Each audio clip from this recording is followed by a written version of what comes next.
probably the yam I get in the market will not make profit for me. So owing to that, I might want to like, okay, probably let me come the next day so that I can get something that will be reasonably profitable for me.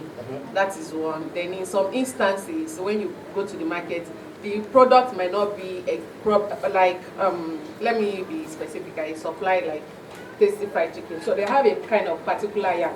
So at times you might go there and you cannot actually get the kind of yam you want to supply them.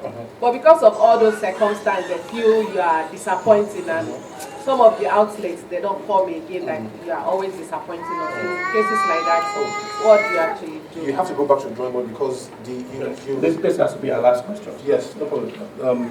First and foremost, you need to. The reputation that has been built around the service delivery needs to be fixed. In service level, there's something called service level agreement. The concept of service level agreement is that within a particular, within this particular parameters, certain things will not happen. You need to under promise. In service delivery, under promise.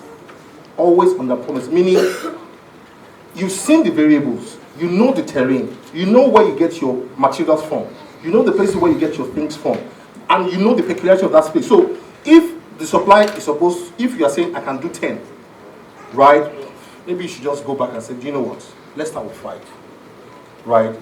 5, you can be sure of 5. You know that at Lalate, for example, where the farm where I trained at some point in time for about 2 weeks, a whole 100 tubers of yam, right, was sold them about 12,000 naira. Right? And in my mind, I'm like, the value chain where this is going to, somebody who is supplying yam must plug into it. So let me just keep it short. Your service level has to have a model of under-promising and over-deliver.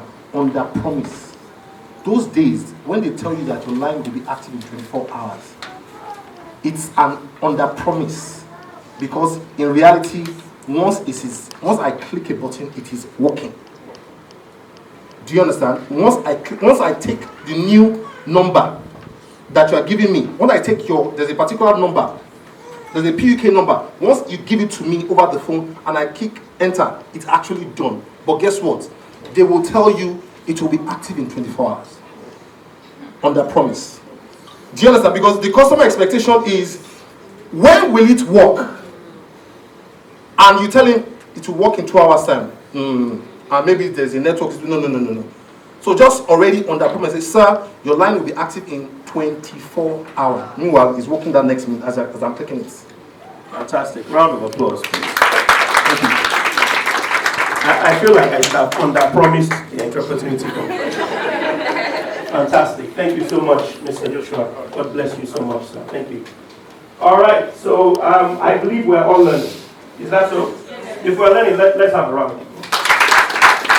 Thank you very much. Bless you all. All right, so we have our next speaker.